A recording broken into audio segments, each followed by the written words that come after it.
क्या आपका सपना सरकारी अध्यापक बनने का है? गवर्नमेंट टीचर बनना अगर आपका ड्रीम है तो आपके लिए इस सेशन में मैं आपको बताऊंगा कि कौन सी डिग्री करके, कौन सी क्वालिफिकेशन के बाद, किस किस एग्जाम से और कौन कौन से डिपार्टमेंट में आप टीजीटी या पीजीटी अध्यापक लग सकते हैं। अगर आपका सपना टीचर बनना है तो ये सेशन आपके लिए बड़ा जरूरी रहने वाला है, क्योंकि इसमें हम बात करेंगे कि कैसे एक सिस्टमेटिक वे से आप तैयारी करें, कौन कौन सी आप डिग्री करें, कौन कौन सी गलती हैं जिनको आप इग्नोर करें, जो गलती आप नहीं कर सकते उसके बारे में भी हम बात करने वाले हैं। तो सबसे पहले तो आपको एक रोड मैप क्लियर होना चाहिए कि आपको किस तरह से तैयारी करनी है।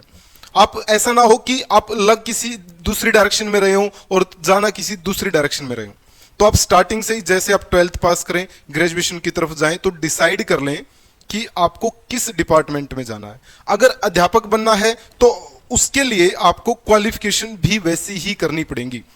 अगर आप मैथमेटिक्स टीचर बनना चाहते हैं तो आपके पास या तो बीएससी मैथमेटिक्स होना चाहिए या फिर एमएससी मैथमेटिक्स होना चाहिए। बीएससी मैथमेटिक्स के बाद आप टीजीटी टीचर बन सकते हैं, ट्रेंड ग्रेजुएट टीचर, जो क्लास 6 से 8 या और जगह, कुछ जगह पर ये 6 से 10 भी आपसे पढ़वाते हैं। बीएससी आपको मैथमेटिक्स से करनी पड़ेगी, यानी ग्रेजुएशन मैथमेटिक्स में अगर आपकी है तो आप टीजीटी टीचर बन सकते हैं। अगर आप पोस्ट ग्रेजुएशन यानी एमएससी कर लेते हैं तो आप पीजीटी टीचर बन सकते हैं, जो कई जगह 9 से 12th क्लास या फिर 11 से 12th क्लास, जिसको आप लेक्चरर भी बोलते हैं, वो भी आप बन सकते हैं एमएससी करने के बाद। क्या सर ग्रेजुएशन से अध्यापक बन जाएंगे या मास्टर से अध्यापक बन जाएंगे? नहीं, इसके लिए आपके पास एक प्रोफेशनल डिग्री होनी चाहिए, जिसको हम क्या बोलते हैं, बीएड बोलते हैं। अगर आपके पास बीएड की डिग्री है तो आपका रास्ता खुल जाएगा टीचर बनने के लिए। सबसे जरूरी है बीएड। टीजीटी टीचर बनना चाहो या पीजीटी टीचर बनना चाहो, दोनों के लिए बीएड जरूरी है। आप ग्रेजुएशन के बाद भी बीएड कर सकते हैं, 2 साल की बीएड है। आप मास्टर्स के बाद भी कर सकते हैं, 12th के बाद आप बीएड नहीं कर सकते, उसके लिए मिनिमम ग्रेजुएशन होनी चाहिए। और एनईपी 2020 के हिसाब से तो आप डायरेक्ट, अगर ग्रेजुएशन में एडमिशन लेते हैं 4 साल के लिए, तो आप डायरेक्ट ग्रेजुएशन प्लस बीएड भी कर लेंगे। तो अगर आपने डिसाइड किया है कि मुझे टीचर बनना है, अध्यापक बनना है, तो आप स्टार्टिंग से ही उसी डायरेक्शन में अपनी स्टडी को भी लेकर चलें। अगर आप बीएड कर लेते हैं तो बीएड करने के बाद यहां आपको एक टेट का एग्जाम देना पड़ेगा। अगर आप, तो फिर आपको स्टेट टेट क्लियर करना पड़ेगा। टीजीटी को लेवल 2 माना जाता है और पीजीटी को लेवल 3 माना जाता है। लेवल 1 पीआरटी में आता है आपका। ठीक है, तो इन बातों को आप ध्यान रखेंगे। ग्रेजुएशन के साथ साथ बीएड भी आपके पास होनी चाहिए। उसके बाद नेक्स्ट और मोस्ट इंपॉर्टेंट पॉइंट, कि अगर आप तैयारी कर रहे हैं तो किसी एक एग्जाम को टारगेट ना करो। आपके पास इतने सारे मौके हैं, इतने सारे बोर्ड हैं जिसमें जाकर आप टीचर बन सकते हैं, टीजीटी भी और पीजीटी भी। अगर आपने सीटेट क्लियर कर दिया है तो आपके पास केवीएस में जाने का ऑप्शन है, जो आपको टीजीटी और पीजीटी दोनों के लिए रिक्रूट करते हैं।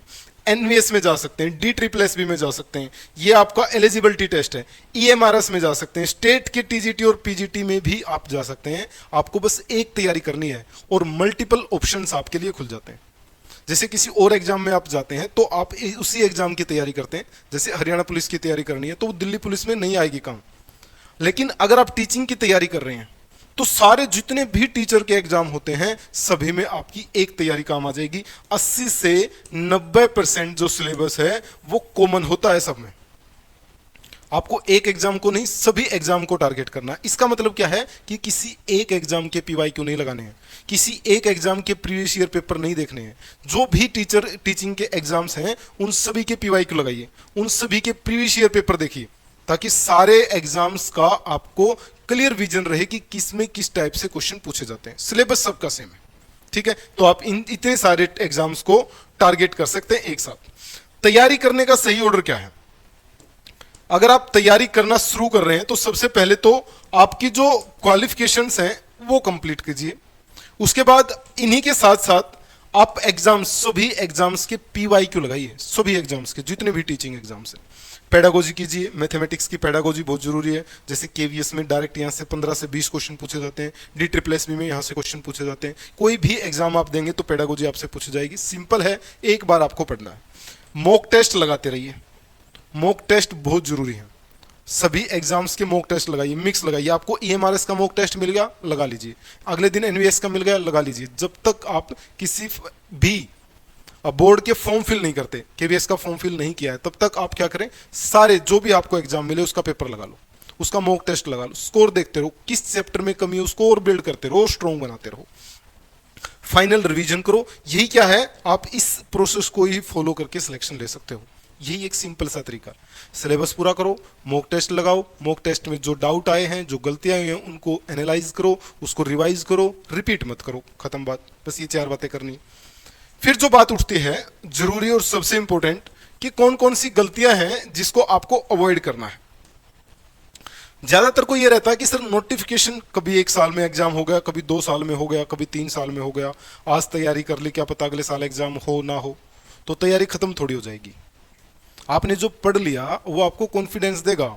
अगर आप नोटिफिकेशन का वेट करेंगे ना तो 2 महीने के अंदर एग्जाम हो जाता है, और 2 महीने के अंदर इतना वास्ट सिलेबस नहीं पढ़ सकते आप। तो जब आपको पता लग जाए कि मुझे अध्यापक बनना है, जब आपको लगा कि मुझे टीचर लाइन में जाना है, तभी से तैयारी शुरू कर दो, गवर्नमेंट टीचर्स की तैयारी स्टार्ट कर दो। वेट मत करो कि उस डेट पर नोटिफिकेशन आएगा या बाद में नोटिफिकेशन आएगा तब स्टार्ट करेंगे, ये सबसे गलत स्ट्रेटेजी।